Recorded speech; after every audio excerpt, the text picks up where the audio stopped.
Hey guys, so you'll have to forgive me with the camera. I have a white sweater on and the time frame on here is white. So I can't see how much time I have.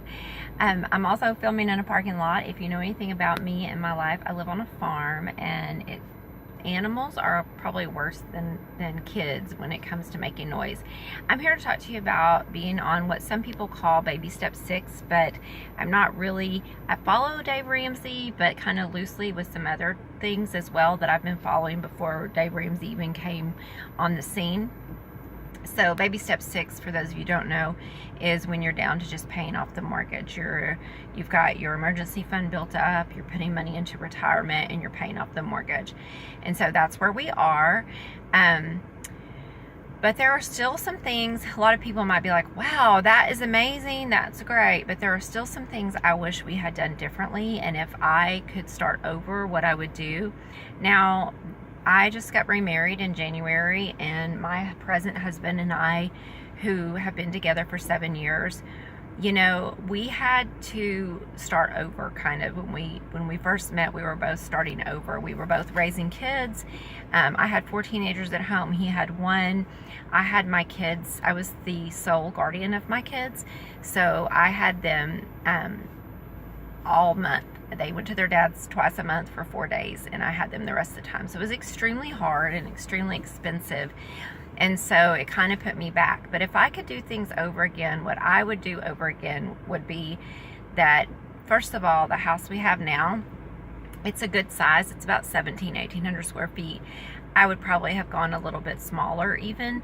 We did not anticipate, we didn't know if one of our boys would be living with us because he has a disability, and at this time he is not. But I still think we could have gotten by with a little bit less. We wanted less land.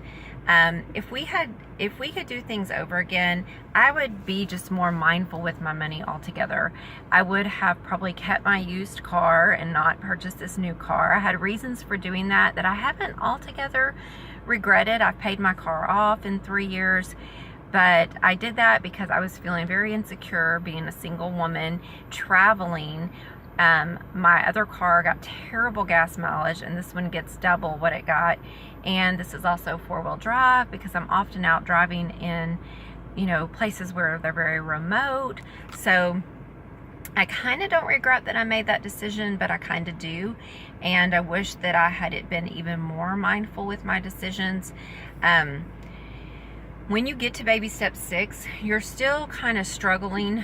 At this point, you've been on this journey for a while. I'm sorry, it's a little shaky. I'm not really good at holding this phone. You've been on this journey for a little while, and so it's still stressful. Like, my husband is 60 and he wants to retire in 4 years, and we have to get the house paid off for him to do that. And so we're on a 2-year trajectory for that. But we found out yesterday we probably need to get a new truck for our business. And y'all, that's like a $20,000 to $30,000 expense. He puts 6,000 to 7,000 miles a year on our work truck, and we need it. And so that's going to mean, maybe not paying as much on the house. And that's really scary and frustrating as well.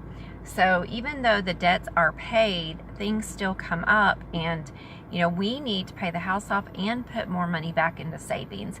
He will tell me if he could do things over again, he wishes that he had learned more about his retirement plan at work and taken the time to talk to human resources. So for any of you out there who are younger, even if you're in your 30s or 40s and you're watching this, go talk to your human resources, no matter at what point you are, and find out how to maximize your retirement plans, your HSA, your health savings plans, your flexible spending accounts. Maximize those plans to the best that you can. And if you get a raise, don't spend it. Put it on debt, put it on the house.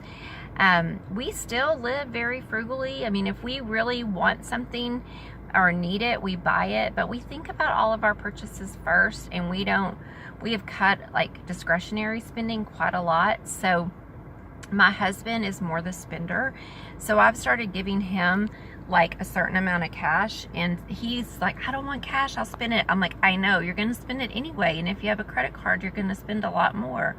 So I'll give him quite a hunk of cash and say, well, it's his money. I mean, it's our money, but he earns it.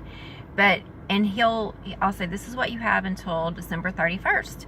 And if you use it, it's gone. And if not, then you can just roll it over. But you still have to have a plan and live on a plan. Sorry. For myself, I'm trying to be very conscientious. It's Christmas, and it's that time of year where I really want to do everything for everybody. And this year I'm trying to cut back and do a little bit less and be more intentional with my buying. I'm not a spender, but I really have a heart for making other people happy. It makes me happy to make other people happy. And sometimes I'm guilty of doing that at my own expense. We also have realized that we are going to have to cut back with how much we help our kids. We've gotten 3 of them through bachelor's degrees recently. One's about to graduate. 2 are about to graduate. 1 graduates in about 6 months. And at that point, I've told them they need to be responsible for some of these things we've been helping them with through college. So those are things I would do differently. But any of you that are watching, try to maximize your retirement, try to maximize your savings, get out of debt, live a frugal life so that you can be comfortable and not have as much worry. The one big bonus I would say to having no debt except the house payment is I have a lot of flexibility, and there's a part of me that knows that if one of us lost our jobs, with the 3 businesses that we have, that we would probably be okay. It might get tight and we might have to put off paying off something, but we would be okay.